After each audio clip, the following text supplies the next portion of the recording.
안녕하세요. 백두산 금융연구소의 백두산입니다. 6월 10일 금요일 오후 3시 16분입니다. 원래는 한국장 마감하고 녹화하는 게 맞는데 제가 오늘 어디 좀 빨리 가야 돼 가지고요. 그래서 좀 미리 녹화를 하겠습니다. 여러분들 한 주간 수고들 많으셨고 주말 연휴 잘 보내고 오시기 바랍니다. 월요일 날 뵙도록 하겠습니다. 자, 인사를 좀 미리 해놓고 오늘 있었던 일들 좀 살펴보도록 할게요. 일단 어젯밤에 미국이 급락을 했죠, 그죠? 미국이 급락한 이유 간단하게 복습하자면은 유로존이 생각보다 조금 긴축적인 면이 있었다라는 거. 22 통화정책회의 공식적인 결과는 우리 예상치에 다 들어 있었는데 그 회의 끝나고 나서 아마 라가르드가 뭐라 했을 거예요. 그것 때문에 시장이 급락한 것 같아요. 라가르드가 9월 달에 빅스텝 가능성을 언급하면서 시장이 좀 충격을 받은 것 같습니다. 그래서 미국이 긴축 우려라고 하면서 하락을 했죠. 그리고 그 영향을 받아서 아직 유럽은 개장한 거 아니고 이건 어제 마감이고 아시아 같은 경우 이런 모습들을 보였다라는 거 재밌죠. 생각보다 혼조해요. 예. 보시면 중국 같은 경우는 오히려 개파락 출발 이후에 상승을 하고 있습니다. 정말 재밌는 모습이에요. 이게 말씀드렸다시피 한국 증시, 중국 증시, 일본 증시 같은 경우는 이게 같은 아시아권이지만은 이게 워낙 세 개 나라가 서로 다 처한 사정이 다르기 때문에 이런 반응을 보일 수 있다는 거 말씀을 드리고 있거든요. 그리고 아무튼 중요한 거는 이 중국 증시와 일본 증시가 지금 굉장히 중요한 저항 자리에 맞닥뜨렸다라는 거. 그래서 이 싸움 결과를 잘 보자라고 말씀을 드렸었던 기억이 납니다. 그죠? 근데 일단 오늘은 상승을 하긴 했네요. 중국 증시가. 중국 증시부터 좀 이야기를 먼저 할까 하는데 중국 같은 경우는 오늘 물가지표 발표가 있었습니다. 근데 딱히 서프라이즈 하지는 않았고 뭐 그럭저럭 대부분 다 예상치에 부합을 했어요. 그죠? 여기 보시면은 예상치하고 거의 부합을 했습니다. 아마 핑계를 댄 것 같습니다. 그래 우리 중국은 건재해 라고 하면서 상승 마감을 했다라고 봐도 괜찮을 것 같아요. 그죠? 근데 잘 보셔야 될 게 아직까지 중요한 저항을 넘지는 못하고 있다라는 거 생각을 해보셔야 되겠습니다. 그리고 계속 말씀드리지만은 오늘 밤에 중요한 이벤트가 있죠. 그러니까 그런 이벤트가 있다는 걸 좀 고려를 하고 이 모든 움직임을 좀 지켜볼 필요가 있어요. 오늘 같은 경우 이런 움직임들은 사실 전반적으로 한국이고 중국이고 일본이고 또 그리고 어젯밤 미국이고 간에 일단 오늘 중요한 이벤트가 있기 그 전날이기 때문에 지금까지 이런 움직임들은 저거 약간 속임수가 아니야 라고 일단 의심은 해볼 필요가 있겠습니다. 물론 그 와중에 지지와 저항 체크하면서 무게중심이 위로 가 있냐 아래로 가 있냐는 체크할 필요가 있겠죠. 이 정도를 밑밥을 좀 깔아놓고 하여튼 중국 증시를 좀 이야기를 좀 마저 하자면은 아직까지도 중요한 저항에 정확하게 말하면 터치는 못하고 있는 상황입니다. 제가 봤을 때 여기 정도가 중요한 저항이거든요. 아직까지 일단 터치는 못하고 있는 상황이에요. 그래서 오르기는 올랐는데 그다지 아직까지 여기다 대고 뭐라 할 만한 이야기는 없습니다. 이거 넘어가야 의미가 있는 거예요. 이거 넘어가기 전까지는 여긴 저항일 뿐이고 아직까지는 저항 부근에서 싸우고 있는 거죠. 여기서 이제 오늘 밤에 만약 하락을 해버리면은 오늘 밤이 아니죠. 만약에 다음 주에 하락을 해버리면 여기서 월요일 날 하락하거나 이러면은 그냥 이게 오늘의 상승의 의미가 없고 저항이 돼버리고 그런 것일 수 있기 때문에 아무튼 오늘 중국 증시가 상승을 했다라고 해서 엄청난 일이 있고 그렇게 해석하기는 어렵다. 지금 우리가 봐야 될 건 중국 증시, 일본 증시에서 봐야 될 건 중요한 저항이 바로 머리 위에 있다. 이 저항의 영향권을 지금 이 저항의 영향권에 들어와 있다. 이렇게 보시면 될 것 같습니다. 일본 증시 같은 경우는 긴축 우려라고 하면서 일단 하락 마감을 했네요. 그죠? 하락 마감. 여기 정도가 중요한 라인인 것 같은데 일단 하락 마감을 했어요. 중국 증시하고 일본 증시하고 그러니까 이 중요한 저항 비슷한 자리에 와 있긴 한데 싸우는 패턴이 좀 다른 거죠. 이 저항을 놓고 싸우는 패턴이.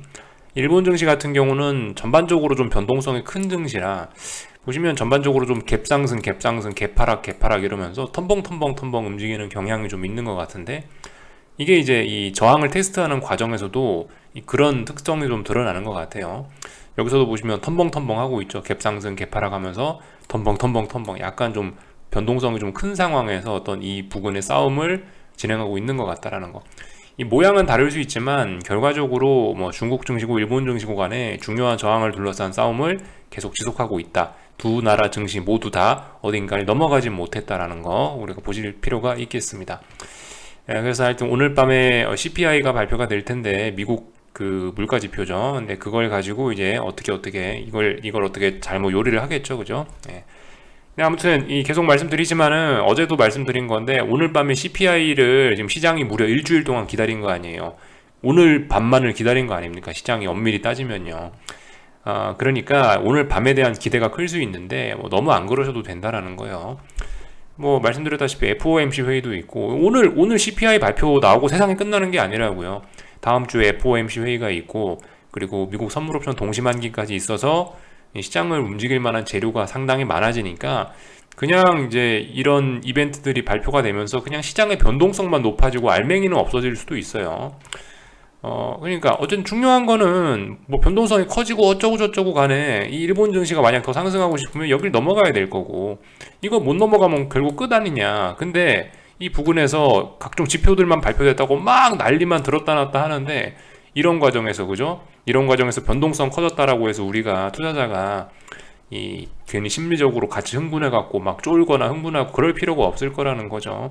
우린 뭐다? 기준 하나 정해놓고 기준 여기 선 있네요, 그죠? 선 하나 그어놓고 그래 니들이 조금 변동성이 좀 커져서 좀 활발하게 움직이긴 하는데 나는 뭐 니네들이 어떻게 하든가 모르겠고 나는 이 선을 위주로 해서 지켜보겠다. 이렇게 본인 기준 세워놓고 보셨으면 좋겠어요. 시장이 변동성을 확대하면서 이제 들었다 놨다 할 건데 거기에 같이 휩쓸려 다니지 말자 이런 이야기를 좀 드리고 싶습니다. 잘하면 시장의 분위기에 휩쓸려 다니시면서 단타 매매에 쳐셔서 수익 많이 내시면 되고 저는 자신이 없으신 분들 대상으로 해서 이렇게 좀 말씀을 드리는 겁니다. 이 정도를 살펴봤고 그죠? 중국 물가 지표 이야기했고 하여튼 이 물가 지표도 좀 그래요. 사실 이런 중국발 지표를 다 믿을 수 있느냐 솔직히 이런 것도 좀 일단 의심은 해보긴 해야 되겠죠, 그죠? 그렇지만 일단 예상치에 부합했다라고 하니까 그렇다라고 일단 믿어주자고요. 이 정도 이야기하고 넘어가고 한국 증시 같은 경우는 어쨌든 요즘 계속 분위기가 안 좋습니다. 그래도 일본, 중국 같은 경우는 계속 반등을 지속하면서 개기고 있는데 하락에 대해서 미국장 약세에 대해서 잘 그죠? 그 굉장한 저항을 보이고 있는데 미국은 하락하는데 중국, 일본 강하잖아요. 그러니까 그런 모습 보이는데 한국 같은 경우는 요즘 순한 양처럼 그냥 줄줄줄줄 그냥 미국 말 잘 듣고 있습니다. 미국이 하락하면 줄줄줄줄 흘러내리고 있고요. 이런 모습들. 이게 이제 아직 사실 장이 마감되지 않아 갖고 제가 뭐 이렇다라고 딱히 뭐 말씀은 못 드리긴 하겠는데 하여튼 대략적으로 이제 이 정도에서 마감되겠지라고 가정하고 이제 좀 이야기를 좀 해볼게요. 뭐 사실 딱히 할 얘기는 없어요. 아침에 이미 다 해서 340이 얼마나 중요한 자리인지에 대한 설명은 아침에 좀 많이 드렸고 그 전부터 많이 드렸고요. 그러니까 340이란 자리가 뭐다? 중요한 지지선이니까 이게 하루 만에 죽을 수 있겠습니까? 전반적으로 좀 이런 이야기를 좀 드린 것 같아요. 지지선 부근이니까 하방 포지션을 추격하지는 말자. 오히려 반등이 올라올 수 있는 걸 기대할 수 있는 자리이기 때문에 주의할 필요가 있다는 이야기를 드렸고요. 일단 340에 터치했다라는 것 자체가 중장기적으로는 그죠? 이 저점에 대한 지지력이 없다라는 증거고 아래쪽으로 내려가겠다라는 그런 가능성을 높이는 거다라는 이야기를 드렸었죠. 아무튼 뭐 그 정도 이야기 드렸고 이 340에 대한 싸움은 아무튼 앞으로 좀 계속 좀 지속될 것 같아요. 몇 거래일 이상 혹은 뭐 일주일, 2주일 이상 더 지속될 수 있다라고 생각하시는 게 맞을 겁니다. 물론 이제 굉장히 단기적인 좁은 이 일봉의 입장에서 이렇게만 놓고 지금 이야기를 좀 드린 건데 사실 조금 엄밀히 좀 크게 따지면은 뭐냐면은 결과적으로 340에 대한 이 지지력 싸움은 이 지난 한 달 가까이를 이어지고 있는 거예요. 지금 대략적으로 여기 어디부터 그죠? 한 5월 10일, 5월 10일쯤부터 해갖고 어떤 340 부근에서의 지지력 싸움이 시작된 거 아니에요, 결과적으로. 그러니까 거의 지금 한두 달 가까이 지금 여기서 싸우고 있다라고 보시면 괜찮을 거예요. 근데 이제 그 와중에 이제 우린 조금 더 크게 봐서 이제 340 부근에 내려왔으니까 최근에 오늘 막 내려왔으니까 이 부근에서 이제 몇 거래일 이상은 또 싸울 수도 있다라는 생각을 좀 우리가 해보자라는 거죠. 그러니까 이게 정말 중요한 자리예요. 정말 중요한 자리. 340이란 자리가요. 그러니까 너무 뭐 경거망동할 거 없이 차분하게 우리는 지켜보면 될 것 같다라는 거예요. 그러니까 이게 어쨌든 추격하고 반등시 매도 전략은 분명히 다른 겁니다. 그죠? 예. 그런 점들 좀 명확하게 좀 구분을 하셨으면 좋겠어요. 이런 게 뭐 사실 그다지 큰 차이가 없어 보일지 모르겠지만은 이 투자자의 마인드나 이런 면에서 굉장히 큰 차이가 있기 때문에 그런 부분 좀 명확히 구분하긴 해야 된다. 340 붕괴된 거 아니다라는 거예요. 340 지금 싸움 중이고 340 위에서 놀고 있기 때문에 어쨌든 아직까지 상방이 그래도 조금, 그죠? 이 위에서 싸우고 있잖아요. 위에서 싸우고 있으니까 위쪽으로 올라가는 게 조금 더 유리하다라고 보는 게 객관적이겠죠. 340 붕괴시키고 아래에서 싸우는 거 아니잖아요. 그러니까 우리가 좀 그런 생각은 해볼 필요가 있겠다라는 거 말씀드리고, 삼성전자 같은 경우는 완전히 붕괴가 됐죠. 65,000원이 중요하다는 이야기 해드렸는데 오늘 와장창 했으니까 이건 뭐 일단 이것도 그죠. 삼성전자 같은 경우는 일단 뭐 맛이 같다라고 보시면 되겠죠. 그러니까 선물은 그래요. 선물 같은 경우는 340을 안 깼으니까 한 번쯤 매수 잡아볼 수 있어요. 야, 340이 중요한 지지선이지, 340 터치했으면 난 기계적으로 매수를 들어간다, 위쪽으로 올라간다, 상방 베팅한다 할 수 있어요. 단기적으로 해볼만한지 모르겠지만 할 수는 있단 말이에요. 논리적으로 말이 돼요 그게. 근데 삼성전자는 65,000원 오늘 붕괴됐으니까 이런 자리에 삼성전자를 사는 거는 그냥 이건 확률이 좀 낮은 약간 요행을 바라는 그런 것이겠죠. 건전한 투자라고 하기는 전 그런 말은 못 드리겠습니다. 오늘 삼성전자 매수하는 거는 건전한 투자는 아니라고 봐요. 어제 삼성전자를 매수하신 분들은 이해해 줄 수 있어요. 65,000원이 중요한 지지선이니까 종가상으로 65,000원을 회복했고 아래 꼬리 길게 달린 양봉이 나왔으니까 신뢰도가 어떨지 모르겠지만 해볼 수 있는 자리란 말이에요. 분명히 반등을 노리면서 삼성전자를 어제는 매수해 볼 수 있는 자리였는데 오늘은 아니라는 거죠. 오늘은 물론 어제 삼성전자 매수하는 것도 좋은 건 아니죠. 이게 왜냐면 해봐야 이게 아직까지 65,000원이란 그 지지력이 완전히 확보된 게 아니기 때문에 하루잖아요. 하루 65,000원 겨우 이제 양봉 달고 올라온 거를 이걸 보고 지지력이라고 이야기하면서 매수를 한다는 건 확인이 별로 안 된 거죠. 그러니까 일단 삼성전자를 이런 자리에서 매수한다는 것 자체가 별로 좋은 투자 아이디어는 아닌데, 근데 어제는 이해를 해줄 수는 있다고요. 어제는 65,000원 회복했으니까. 근데 오늘은 이건 뭐라 드릴 말씀이 없는 겁니다. 그렇게 보시면 되겠죠. 근데 아무튼 시가총액 1위 종목이 삼성전자니까 왠지 코스피의 미래도 좀 대략적으로 좀 냄새가 좀 나긴 나죠. 별로 좋은 냄새는 안 나요. 그죠? 이 정도 모습을 살펴봤고, 코스닥 같은 경우는 오늘 1200에 대한 지지력 한 2거래일 가까이 테스트하고 있는데 오늘 보면 1200 터치도 안 했네요. 그죠? 1200 터치도 안 했으니까 여전히 강합니다.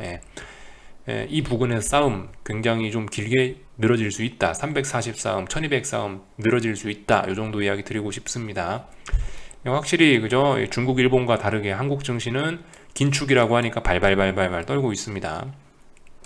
하여튼 오늘이 그러니까 증시의 어떤 심리적인 측면에서는 그래요. 심리적인 측면에서는 개인들이 이렇게 주식 매수하기 좋은 날이긴 해요. 왜냐하면 그 좋잖아요. 왠지 그 삼성전자 저런 게 굉장히 많이 싸다라고 느껴지고 이러니까 저 정도면 눌림시 매수, 저 정도면 싸다라는 생각을 할 수 있어요. 그러니까 이제 개인들이 저렇게 많이 들어오고 그러는 게 뭐 이해가 안 되지는 않는데, 아무튼 오늘 저렇게 들어오는 저 개인들의 매수 1조 원의 대부분이 삼성전자에 많이 쏠렸을 것 같은데요. 제가 확인은 안 해봐서 모르겠는데 저 1조 원의 금액들이 솔직히 건전한 투자라고 보긴 대부분 좀 어려운 그런 영역에 있는 돈들인 것 같습니다. 하여튼 저렇게 개인들이 많이 받아주면서 어떻게 되겠어요? 자꾸 시장이 건전하게 빠지게 되죠. 개인들이 저런 물량 안 받아주고 개인들이 주식을 공포에 떨면서 팔아치워야 되는데, 지금 이런 상황에서 개인들이 정신을 차리고 주식 저점 매수를 노린다는 것 자체가 이 시장의 반등에는 오히려 역효과를 부르는 그런 점도 있긴 있을 거예요. 아무튼 뭐 이 정도만 이야기하도록 하겠습니다. 다음 주에도 340 싸움, 코스닥 1200 싸움, 삼성전자 65,000원 싸움 계속 지속될 예정입니다. 좀 지루할 수 있어요. 오늘 밤에 뭐 CPI가 있어서 코스피 코스닥이 뭐 내일 대박이 나고 그런 것들 기대는 안 하셨으면 좋겠습니다. 이 정도 이야기를 좀 드렸고 딱 장 마감했네요. 한국장 이야기는 끝났는데 마침 장도 마감이 됐습니다. 이 정도를 살펴봤고, 오늘 미국 증시는 뭘 해야 될까요? 오늘 일단은 전 솔직히 하락하는 게 좀 더 자연스럽다라고 보이긴 보이는데, 근데 이 재료가 있기 때문에 뭐 솔직히 뭐라고 드릴 말씀이 없네요. 다만 어제 4100이라는 자리를 이제 개인적인 그냥 막연한 생각은 그래요. 어제 4100을 붕괴시켰죠. 그리고 어제 나스닥 12550을 붕괴시켰잖아요. 중요한 자리란 말입니다.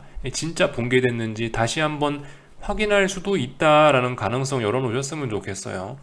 물론 지금 딱히 뭐 기술적으로 봤을 때 반등해야 된다 뭐 그런 근거는 없지만은 일단 그러니까 지금으로서는 오히려 뭐 오늘 밤도 하락한다 이렇게 보는 게 더 객관적일 수 있긴 있는데, 기술적인 분석 측면에서 음봉이 나오고 하락했으면 다음 날도 추세적으로 빠질 거다라고 이렇게 생각하는 게 어떤 기본적인 어떤 그 기술적 분석의 어떤 그 기초적인 내용이거든요. 이제 그런 생각하면 이제 더 빠지는 게 맞긴 맞는데, 글쎄요, 개인적으로는 하여튼 말씀드렸다시피 4100 혹은 12550이라는 자리를 어제 오늘 물가지표라는 재료를 앞두고, 재료 발표를 앞두고 미리 좀 깨버린 측면이 있어서 오늘 다시 한번 확인은 하지 않을까 싶습니다. 정말 4100이 저항 맞아? 정말 12550이 저항 맞아? 라고 하면서 한 번쯤은 더 확인하지 않을까라는 생각을 하고 있어요. 어떻게 될지 모르겠고, 하여튼 확인 정도는 할 것 같다라는 생각을 하고 있고요. 빅스, 그죠? 이거를 지금 이제 빅스 지수 측면에서 말씀드리면, 아침에도 말씀드렸지만 25.5로 어제 돌파 한착했단 말이에요. 그러니까 돌파 한착했으니까 확인해 봐야 되겠죠. 너 정말 25.5 돌파 한착한 게 맞니? 라고 하면서 확인해 봐야 될 거예요. 오늘 밤에 다시 한번 뭐 눌림의 주거나 뭐 이런 식으로 해서 여기 있는 자리를 아마 확인할 가능성이 좀 있을 것 같습니다. 이런 자리들 확인 과정 잘 한번 지켜보셨으면 좋겠습니다. 이런 관점으로 보셔도 괜찮을 것 같아요. 기술적인 관점에서는요. 네. 물가지표 이야기를 좀 간단하게 하자면은, 우리가 상식적으로 생각하는 측면은 그럴 수 있습니다. 물가지표 오늘 CPI, 그죠? 미국 CPI가 발표가 되는데 뭐 8점 몇 프로가 지금 뭐 예상치일 텐데, 하여튼 이게 숫자가 크게 나오면 크게 나올수록 시장에 당연히 안 좋은 거겠죠, 그죠? 여러분들 지금 인플레니까, 이게 CPI가 인플레니까 숫자가 높게 나오면 인플레가 심각하다라는 거니까, 지금 시장이 인플레에 발발 떨고 있는 거니까 숫자가 크게 나오면 당연히 시장의 악재입니다. 그리고 숫자가 작게 나오면 작게 나올수록은 아니죠. 뭐 적당히 좀 작게 나오면은 시장의 호재로 작용할 수 있어요. 그렇지만 이 지표가 또 너무 작게 나와 버리면 어떻게 된다? 야, 이거 그러면 경기 둔화 아니냐라고 하면서 또 경기 침체 우려도 나올 수 있다라는 거. 뭐든 하여튼 적당해야 됩니다. 그죠? 적당히 전문가들의 예상치 내에 여기 어딘가 들어와 있어야 시장이 가장 좋게 반응을 해줄 수 있을 거예요. 너무 급속하게 올라가거나 너무 급속하게 내려가면 이 둘 다 경기 침체 우려 혹은 인플레 우려라고 하면서 시장은 발작할 가능성이 있을 겁니다. 그죠? 근데 이거는 어디까지나 우리가 논리적으로 그냥 이성적으로 물가지표에 대한 반응이 이럴 거야 라고 추측을 해보는 것입니다. 실제적으로 이 지표가 발표되었을 때 시장의 반응은 알 수 없는 겁니다. 왜냐? 시장에는 선반영이란 개념이 있으니까요. 예를 들어서 이거 지표 발표 전에 막 이미 뭐 분봉상으로 찍고 나가고 있어요. 볼린저밴들 막 찍고 나가고 막 급등을 하고 있어요. 그럼 지표 발표하고 나서 그럼 죽겠다는 얘기예요. 예. 혹은 이미 지표 발표 전에 막 시장이 막 폭락을 하고 있습니다. 그러면 뭐예요? 우려의 선반영 이러면서 지표 발표 나고 나면 급반등할 수도 있는 거예요. 하여튼 말씀드리지만 이런 변동성을 크게 불러일으킬 수 있는 이런 지표 발표 전에는 그냥 단순하게 이런 투기적인 개념으로 시장에 접근하는 것도, 그렇게 시장을 보는 것도 좀 하나의 방법이 될 수 있다라고 좀 이야기를 해드리고 싶어요. 어떻게 될지 모릅니다. 그리고 이 지표가 어떻게 발표될지도 모르고요. 다만 이제 이 지표를 어떻게 봐야 되느냐, 이런 이야기를 좀 드려봤습니다. 맨날 똑같이 드리는 그런 이야기죠. 그 정도 이야기를 드려봤고, 네. 빅스 이야기 했고요. 그죠? 오늘 밤도 당연히 뭐 달러와 금리 같은 거 잘 봐야 되겠죠? 지금 당연히 기억하셔야 되는 게, 달러와 금리가 같이 올라가면은 주식시장이고 모든 위험 자산들이 지금 다 안 좋아지는 이런 흐름들이 나타나고 있어요. 이런 것들 좀 참고하시고요. 만약에 오늘 밤에 시장이 오를 거면은 달러와 금리가 막 내려갈 거고요. 그죠? 만약에 오늘 밤에 시장이 안 좋을 거면 달러와 금리가 막 올라가고 있을 겁니다. 뭐 이런 점들, 그죠? 시장을 보는 기본적인 팁이라고 말씀드릴 수가 있겠고, 참, 한 가지만, 제가 안 그래도 오늘 뭐 하나 좀 옛날 데이터들 정리하다가 재밌는 게 하나 나와서 보여드리는데, 제가 예전에 좀 화면 캡처해 놓은 게 있거든요. 텔레그램 메시지인데, 예전에 어떤 사람이 이런 텔레그램, 그 증권사 어떤 애널리스트예요. 제가 이름은 가렸는데, 2020년 7월 달에 했던 이야기입니다. 2020년 7월 달이면은 정말 비이성적인 폭등, 비이성적인 급등이 좀 많이 나오던 시절이거든요. 이 정말 기술적으로나 기본적으로 설명이 잘 안 되는, 오직 유동성으로밖에 설명이 안 되는 비이성적인 상승이 많이 나왔었는데, 그때 이제 버블이라고 이야기하는 사람을 놓고 이제 아니오라고 말하면 뒤처질 뿐이다라고 이렇게 이야기를 하더라고요. 여러분들 사실 지금 상황도 이와 비슷하거든요.